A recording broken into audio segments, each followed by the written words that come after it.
Bueno, bienvenidos a esta primera sesión del último núcleo temático, el desarrollo del feminismo de Simone de Beauvoir. Hay más. Lo que pasa es que este es el último núcleo temático. Lo que hay después, que espero que nos dé tiempo a ver también, no son núcleos temáticos, sino que son núcleos contextuales, ¿no? Este sería el último núcleo temático. Bien.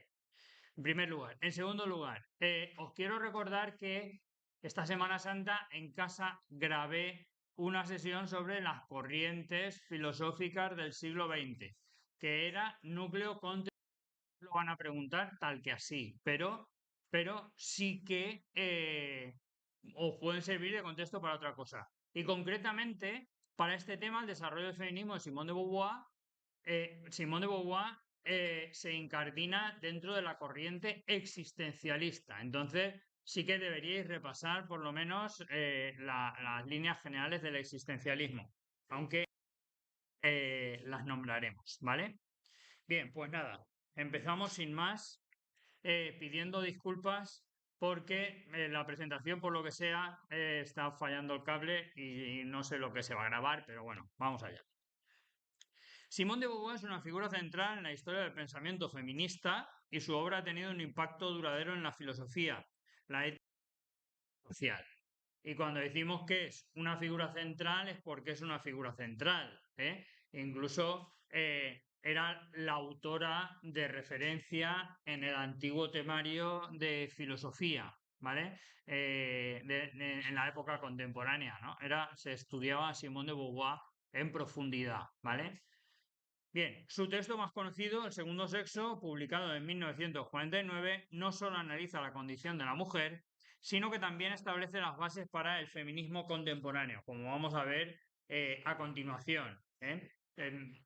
Todo el feminismo parte de las tesis de Simone de Beauvoir, pero incluso hay feministas actuales que siguen escribiendo con las mismas claves de Simone de Beauvoir, como espero mostraros ahora.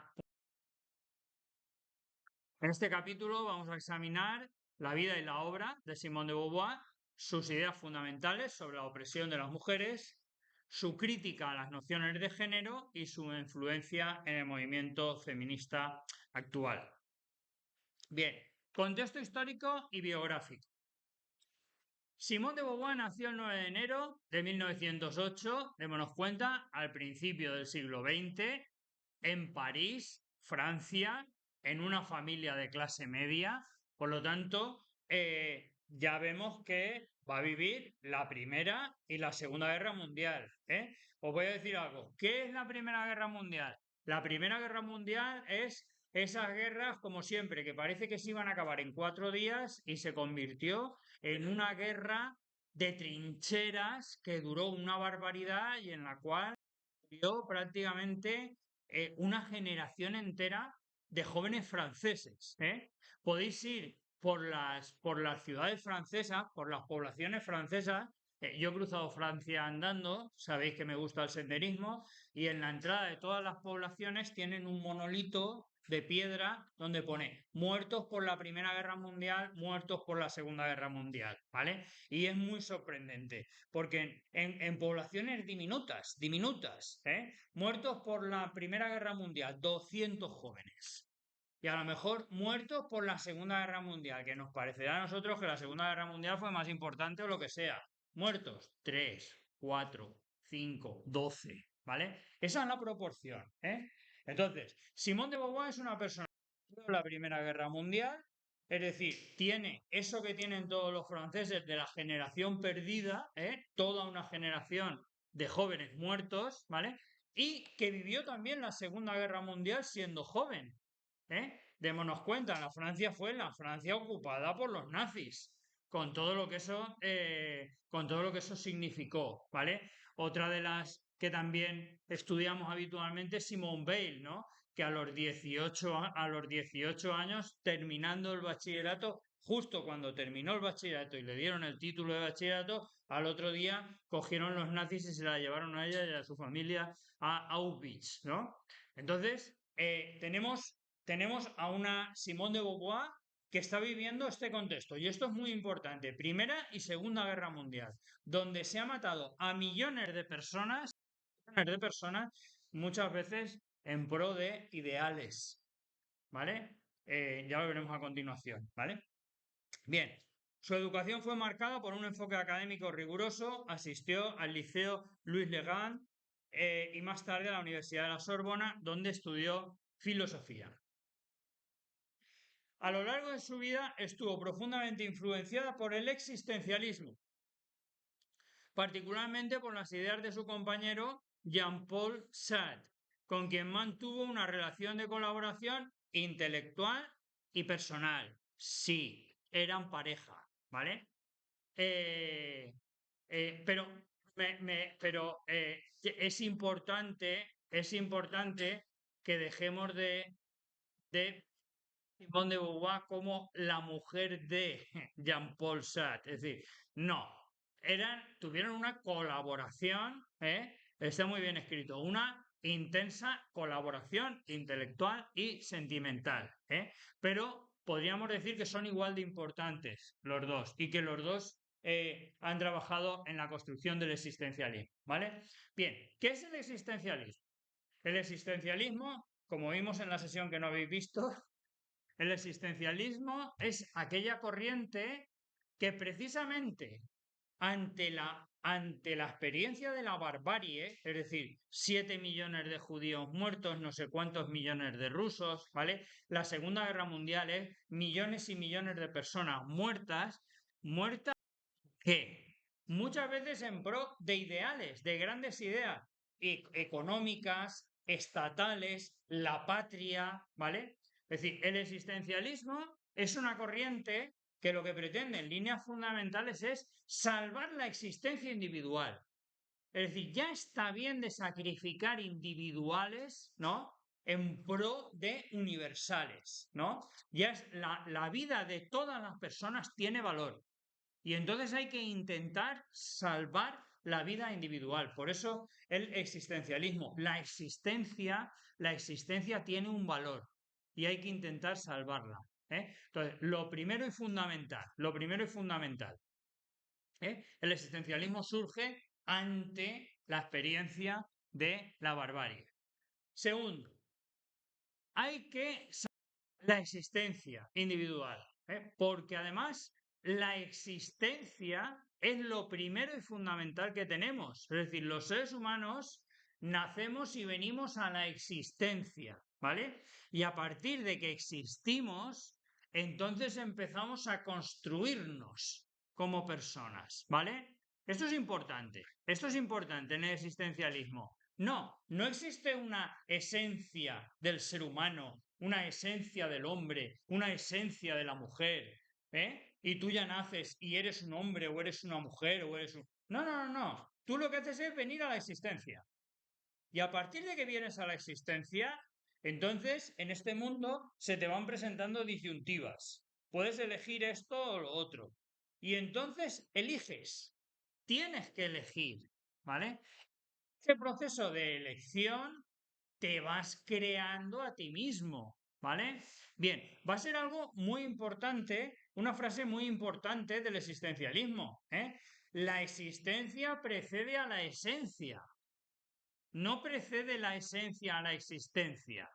No, no, no, no. Esto lo transformará Simone de Beauvoir, ¿vale? Lo transformará en terminología feminista. La existencia precede a la esencia. Es decir, no, no se nace mujer. No, no, no, no. Mujer no se nace, se hace. ¿Vale? Es decir, tú naces y no eres nada cuando naces. Ni hombre, ni mujer, y absolutamente nada. Y poco a poco te vas construyendo, ¿vale? Por lo tanto, es importante. Está en el centro de la polémica la elección. Hay que elegir, ¿vale? Hay que elegir. Dice el existencialismo, los seres humanos, la característica fundamental que tenemos es que somos libres y podemos elegir lo que queramos. Dices, ya, Celso, pero ¿y yo? Ay, ¿y si no quiero elegir? ¿Y si quiero, yo qué sé, pues vestirme como se visten los demás, hacer lo que hacen los demás? ¿Por qué tengo yo que decir, no, no te equivoques? incluso si eliges no elegir, estás eligiendo. O sea, si eliges sumirte en la corriente de los borregos, estás eligiendo. ¿Eh? No te vayas a pensar que no estás eligiendo. Estás eligiendo una vida inauténtica. En lugar de una vida auténtica de autoconstrucción personal, estás eligiendo una vida inauténtica en la cual otros te construyen, pero te van a construir. O sea, el existencialismo lo plantea tal que así. No hay escapatoria, no hay escapatoria. Tú eres libre de lo que quieras, menos de elegir, ¿vale? Tú vienes aquí, no tienes esencia y esa esencia se va a construir. O la construyes tú, o la construyes tú, o te la construyen otros, ¿vale? Y si te la construyen otros, te la construyen para satisfacer sus intereses, no los tuyos. ¿Lo entendemos? ¿Vale?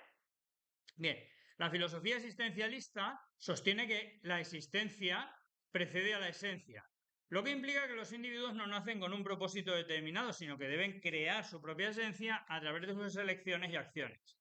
Este marco filosófico le permitió a Simone de Beauvoir gestionar las construcciones sociales que limitan la libertad de las mujeres, ¿vale?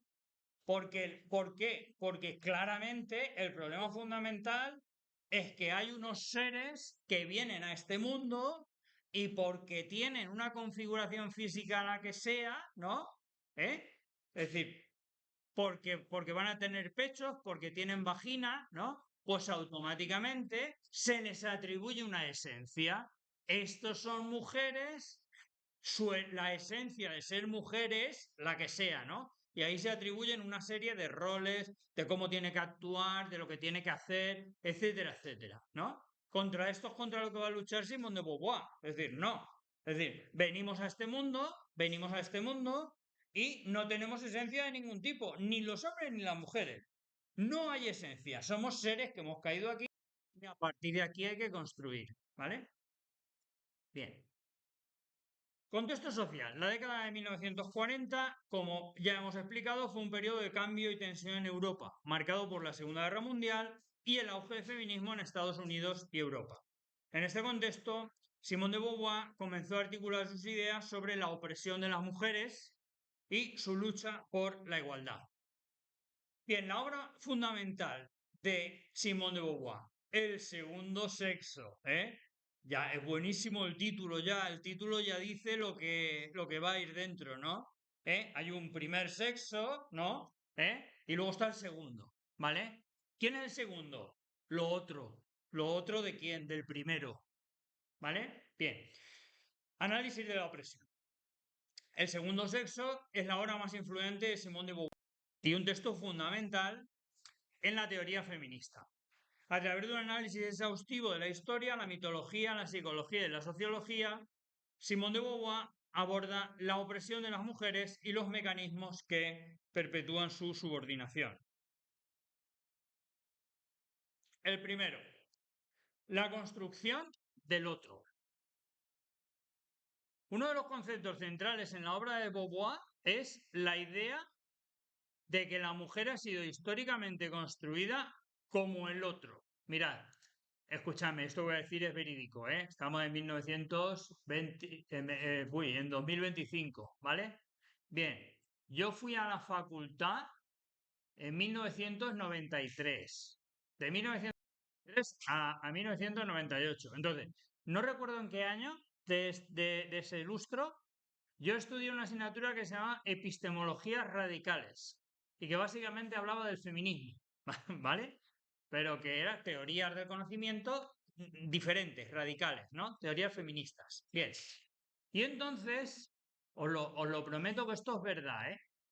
El primer ejercicio que nos hicieron al entrar en aquella asignatura en la universidad era abrir el diccionario y buscar la palabra hombre. Y entonces buscamos la palabra hombre en el diccionario y ponía ser racional, ¿vale? Animal racional. Muy bien. Esa era la primera definición de hombre que ponía. Y ahora buscar la mujer. Y ponía mujer, lo contrario del hombre. literal, literal, lo prometo. Ahora ya no, ahora ya han depurado porque hace tiempo que nos hemos dado cuenta de que hacía falta cambiar las palabras. ¿Eh? Parecen tonterías lo que hay en los diccionarios, pero no son tonterías, ¿vale? ¿Eh? Y aquello era muy significativo de cómo se ha construido a la mujer, como lo otro. ¿De quién? Del que cuenta, del hombre. ¿Eh? ¿Recordáis la imagen que se envió al espacio para que vieran los extraterrestres? ¿No la recordáis? Vamos a buscarla, un momentito.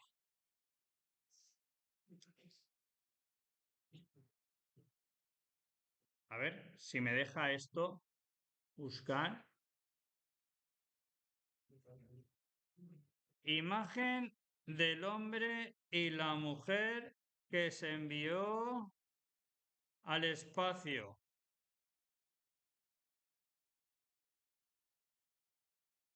¿Vale? Pues ahí la tenemos.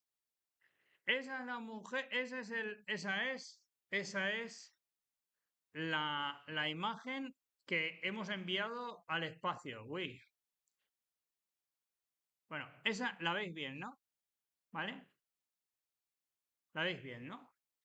Bien, ahí tenemos un hombre y una mujer, por supuesto de raza blanca, ¿eh? No hace falta que lo pinten de color, pero ya lo tenemos claro, ¿sí? Además, él está saludando, ¿verdad? Ella no, ella es la que está al lado del que está saludando, ¿eh? Pues si alguna vez los extraterrestres vienen a visitarnos, que tengan claro, ¿eh? Que con quién es con quien tienen que hablar, ¿eh? Que no es con ella, que es la que está al lado, de objeto, ¿vale? Es decir, puede parecer una tontería, pero esto es real, ¿eh? Esto lo hemos enviado al espacio, no sé con qué nave o con qué sonda se envió por si alguna vez contactábamos con los extraterrestres, ¿vale? Pero hasta ese punto, en cualquier evento que observemos de nuestra sociedad, se ha construido a la mujer como lo otro, ¿vale? Como lo otro del hombre. Bien, como lo otro en relación, que es considerado quién, claro, el sujeto por excelencia, ¿vale? Esta dinámica de poder se manifiesta en la filosofía, la literatura y la cultura, donde la mujer es vista como inferior, dependiente y complementaria al hombre. Mujer y naturaleza. Simone de Beauvoir cuestiona la idea de que las diferencias biológicas entre hombres y mujeres justifiquen la subordinación de las mujeres. ¿Vale? Es decir, no.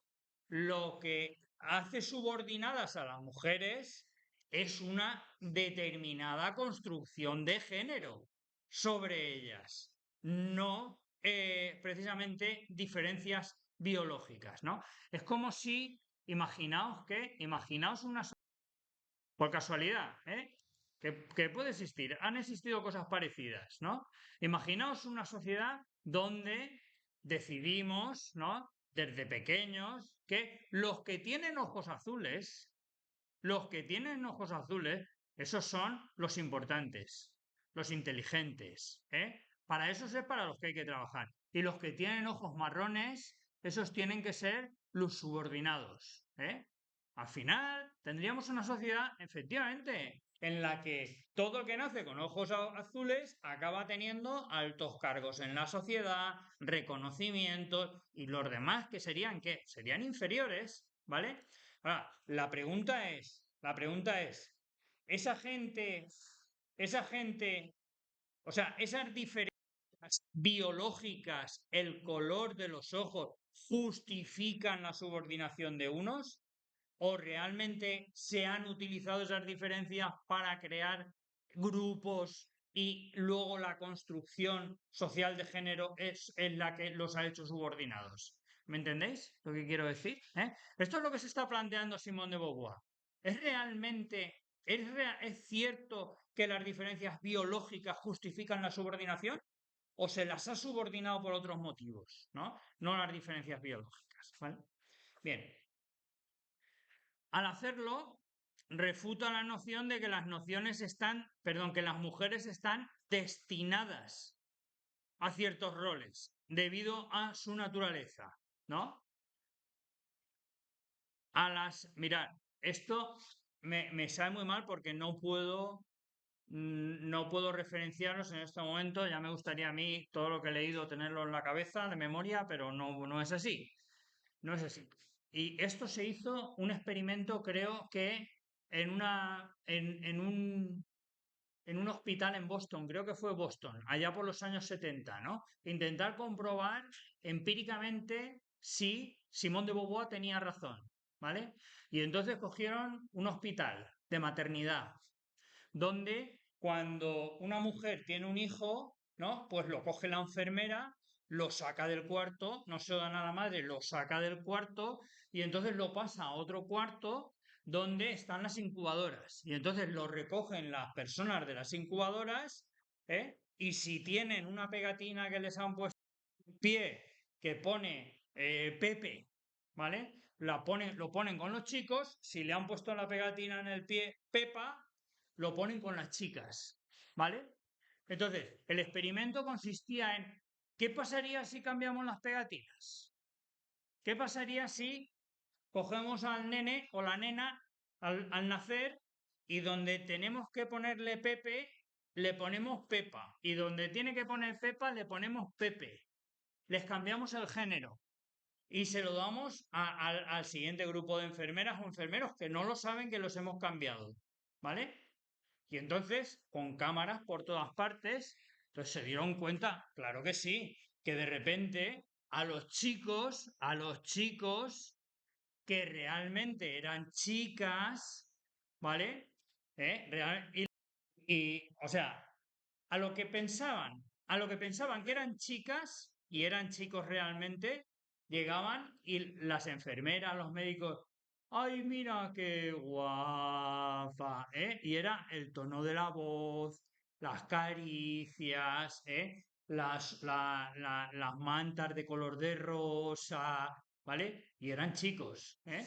Y sin embargo, no, se cambiaban al otro lado, incluso los médicos, ¿eh? ¡Pam! Un golpe en el pecho. Mira qué sanote que está, ¿eh? Qué bien que respira, qué tal. Es decir, el tono de voz era más agresivo, era de hablar con un chico, no había caricias, eran golpes, eran meneos. Es decir, no es que haya una persona que esté eh, mm, creando la categoría de género, ¿no?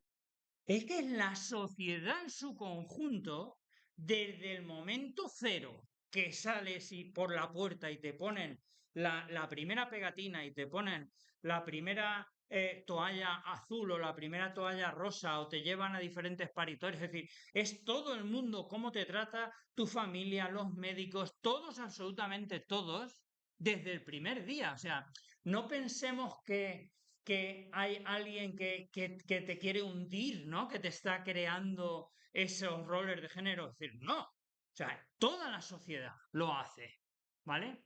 Pero eso ya lo hemos demostrado empíricamente, ¿eh? No es cierto que a las chicas les guste el rosa y a los chicos les guste el azul. Si los cambias, y les pones a los chicos rosa desde el primer día y a las chicas azul desde el primer día, a ellas les gusta el azul y a ellos les gusta el rosa. Ya está. O sea, es simplemente una construcción de género desde el momento cero, ¿vale? Bien. Por lo tanto, Simone de Beauvoir fue la primera persona que refuta la noción de que las mujeres estén destinadas a ciertos roles debido a su naturaleza. Esta crítica abre la puerta a la idea de que la opresión de las mujeres es, en última instancia, una construcción social, ¿vale? Es decir, y si se ha construido eso, se podría construir otra cosa. Claro, este es el problema. Si tú justificas la opresión de las mujeres en la naturaleza no la podemos cambiar. Sin embargo, si eso lo criticas y dices, no, es una construcción social, pues igual de eso podemos construir otra cosa. Es una cuestión de proponérnoslo, ¿no? No será fácil, pero se puede construir el género de otra manera. O como dirán las feministas actuales, ¿no? O sea, vamos por lo menos a intentar deconstruirlo, ¿vale? A ver cómo narices nos han construido desde que éramos pequeñas, ¿no? Bien. La emancipación. A lo largo del segundo sexo, Simone de Beauvoir argumenta que la emancipación de las mujeres es esencial para la realización de la libertad humana en su conjunto, ¿vale? Es decir, démonos cuenta de esto, ¿eh? La realización, pero la emancipación de las mujeres, vuestra emancipación como mujeres, ¿vale? Es esencial para la realización de la libertad humana en su conjunto, de la mía como hombre. ¿Lo hemos entendido? O sea, quiero que entendáis la profundidad de esta sentencia, ¿no? Es decir, que vosotras os emancipéis como mujeres es fundamental para que yo alcance también mi propia libertad como hombre. Es decir, para que yo no esté también unido a los roles de género, para que yo también pueda construirme a mí mismo, yo, en masculino, yo a mí mismo construirme como quiera, ¿vale? Es decir, con esta frase, quiero que veáis una cosa.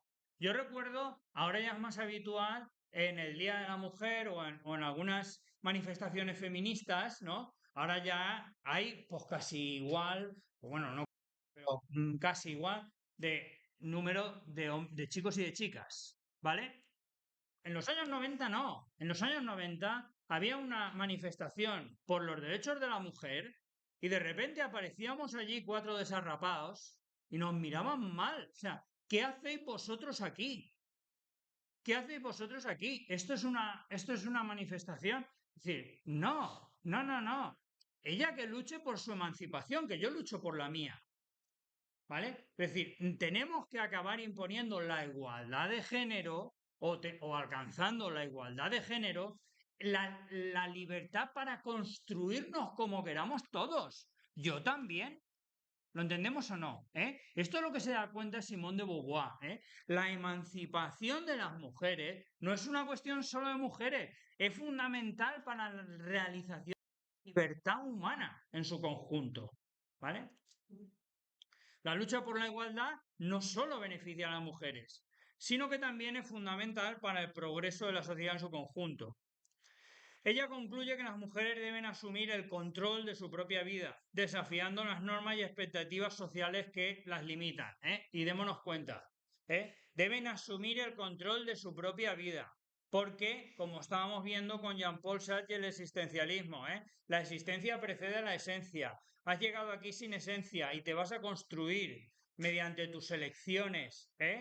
Por lo tanto, o tú te eliges o los demás te eligen, o te construyes tú o los demás te van a construir, ¿no? Entonces lo que nos está diciendo Simón de Beauvoir que es fundamental que las mujeres empiecen a autoconstruirse a sí mismas, que no sean simplemente lo otro del hombre, ¿no? Hasta ahora ha sido el hombre el que ha construido a la mujer. ¿Cuál era el papel de la mujer? ¿Vale? Bien, en este sentido, os estaba diciendo que Simone de Beauvoir eh, está a la base de toda la teoría feminista, incluso la actual, ¿vale? Y os quería poner un ejemplo, lo tenía aquí, bueno, da igual. Por ejemplo, Chiara Bottici, filósofa italiana, ¿vale? Trabaja en estos momentos en Nueva York, en una universidad de Nueva York, no recuerdo ahora en cuál, ¿vale? Chiara Bottici, en la cual pues estuve en una conferencia suya del año pasado y en el Festival de las Humanidades de Denia, y recuerdo que Chiara Bottici hacía extensible la idea de Simone de Beauvoir, de la emancipación de las mujeres es fundamental para la libertad en su conjunto, la hacía extensible a cualquier tipo de injusticia, a cualquier tipo de injusticia. ¿Por qué me preocupa a mí la injusticia con aquel inmigrante? Si yo no soy inmigrante, dices ya, pero hay que negarse a que hagan eso con el inmigrante. Si, si aquel se cree en el derecho de hacer eso con el inmigrante, ¿eh? tarde o temprano se creerá en el derecho de hacerlo también contigo. O sea, en algún momento hay que pararle los pies a la injusticia. ¿Eh? Y cuanto más dejes tú avanzar la injusticia a tu alrededor, realmente más cerca está la injusticia de ti. ¿Me entendéis lo que quiero decir? ¿Eh? O sea, es un punto de vista claramente individualista. ¿Eh? Pero es una reformulación de Simone de Beauvoir, ¿eh? Una reformulación de Simone de Beauvoir. Claro que tenemos que luchar contra cualquier otra injusticia, porque cualquier avance en otra injusticia realmente es un retroceso en mi justicia. ¿Sí? Bueno, esa es una de las ideas fundamentales de Chiara Bottini, una filósofa italiana, aunque trabaja en Estados Unidos, que realmente como lectura de verano sí que os recomiendo porque conceptualmente es bastante accesible. De hecho, bueno, yo creo que el libro que más ampollas ha levantado hasta ahora de Chiara Bottici es este, ¿no? De anarcafeminismo, ¿no? O sea, un anarcafeminismo, ¿vale? La conjunción de anarquía y feminismo, pero además no debería ser en masculino, anarcofeminismo, ¿no? Decir, no, dice anarcafeminismo, ¿no? Bueno, parece que es el libro de Chiara Bottici que más ampolla está levantando últimamente y os recomiendo. Bien. Em, Vale, ella concluye, Simone de Beauvoir concluye que las mujeres deben asumir el control de su propia vida, desafiando las normas y expectativas sociales que las limitan. Bien, quería leer, pero no sé si nos va a dar tiempo. Bueno, nada, dejamos este texto para leerlo el próximo día. Venga, muchas gracias por vuestra atención, como siempre.